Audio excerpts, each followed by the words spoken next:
Les aventures du prof Totype. Flic, flac, yac. Quelle patatrac! Bonjour. Connaissez-vous le professeur Anibarius Totype? Tout le monde l'appelle prof Totype. C'est le plus grand inventeur écologique de tous les temps, nom d'une pipe. Les bidules, ses amis qui l'accompagnent sont Tredjeni le nuage, 2 et 2, la calculatrice à énergie solaire, Millimètre, clé à molette, Dévisser le tournevis, Tire-ligne, le compas, et longue durée, l'ampoule. Rafistolée, leur maison, dort encore ce matin. Diode, la boîte aux lettres robot, clignote, c'est certain. Indiquant que le facteur est passé, une lettre portant la mention urgente est arrivée. Prof Totype frise ses moustaches pendant qu'il la lit. Il fait des puis, soudain, s'écrie Mais, par le gris d'une mini-souris la nuit, moi, Anibarius Totype, inventeur, recycleur, récupérateur, je peux remédier à tout ça sans aucun tracas. comme une bande de canards qui aiment faire ça. Les bidules s'écrient. Il agite la main pour les faire taire ce matin. J'ai malheureusement à vous annoncer une bien mauvaise nouvelle pour commencer. En mer est arrivée une catastrophe. Ah non, prof Totype, pas de catastrophe. Répond Longue Durée, clignotant, qui dit ça. Avant le petit déjeuner, je ne digère pas ça. Sourire aux lèvres, prof Totype dit. Pas un chat, mais une catastrophe. Qu'il explique comme ça. C'est un accident, mais sur une grande échelle. Quelque chose de terrible et aussi un peu cruel. Je crois cependant détenir une solution. Écoutez bien mon idée avec grande attention. Les bidules recommencent. Le professeur leur répond. Écoutez-moi. La lettre reçue ce matin m'a annoncé qu'un négligent bateau de pêche a heurté avec son filet de pêche en tentant de rattraper un banc de poissons qui tentait de filer. Son filet accroché a heurté un forage de pétrole, et c'est là que l'histoire dégringole. Dans sa lettre, mon ami a rajouté que la belle-mer toute bleue est maintenant polluée. Elle devient brune, gélatineuse, et c'est un vrai danger pour les oiseaux, les poissons et tous ceux impliqués. Incapables de survivre, besoin d'être secourus et sauvés. Sinon, ils finiront par mourir s'ils ne sont pas nettoyés.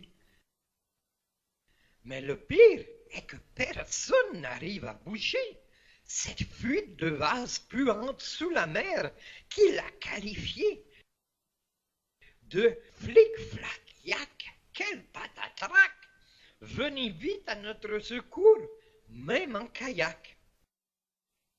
Les bidules restent bouche bée, fixent du regard le prof estomaqué. Rassemblons à bord le matériel de sauvetage et mettons-nous en route sans décodage. À bord, Dit inquiet 2 et 2. l'eau, ça me rend bien nerveux. Ne crains rien, Lui répond le prof occupé. montons à bord de Glou-Glou, le chauffe-eau recyclé. Glou-Glou est un bon sous-marin, fiable et bien étanche, c'est certain. C'est aussi un excellent marin. fait derrière eux l'écoutille de métal. Le silencieux moteur électrique, lui, n'est pas brutal. Le glouglou de glouglou annonce que leur descente en plongée est commencée comme une détente.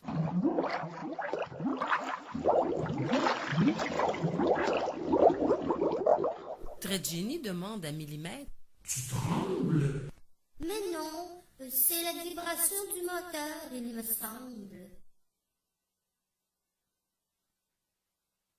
Inquiet, les bidules s'approchent du hublot sphérique.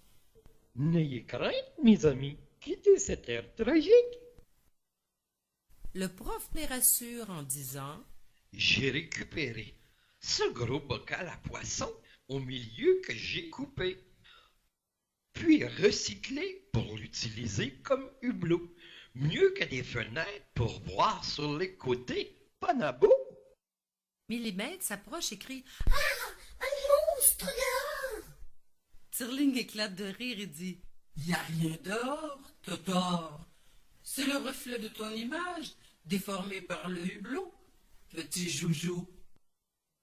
D'une main, le prof pousse sur un demi-volant coupé au milieu d'une vieille Chevrolet d'antan, qui sert à Glouglou pour le diriger, le prof pour mieux voir, ses lunettes à retrousser, et dit Ouvrez grand les yeux, mes bidules adorés, car voici venir une des plus grandes écoles de la nature. Le prof allume les lumières extérieures, ça c'est sûr. Et tout un univers féerique apparaît à eux. Oh! Dans un cri, s'écrient deux et deux. Les immenses tapis de coraux aux magnifiques couleurs, comme une route, défilent sous leurs yeux. Quel bonheur! Le prof explique. Le monde sous-marin est tout un univers. Des poissons, crustacés, anémones et étoiles de mer. Des drôles, des bizarres, effrayants. Quelle affaire! Plein de découvertes, habité par tant de formes de vie. De toute taille, nature et couleur, mes amis. Durant le voyage, il mentionne que chaque océan et mer possède sa propre faune et flore, tout comme les rivières. Puis conclut. À notre retour, nous prendrons notre temps. Mais pour l'instant, il est impératif d'aller de l'avant. Des bips annoncent au prof qui se remet aux commandes. Nous allons faire surface. Attention, je vous le demande. Le hublot, couvert de petites bulles, remontant à la surface, fait voir l'étendue des dégâts sous l'eau à leur face. Quand, à la surface, le sous-marin cesse de rebondir, on entend un léger « pour tout dire ». Quelques instants se passent et tous à bord font silence, ouvrent grand les yeux pour écouter et comme en transe.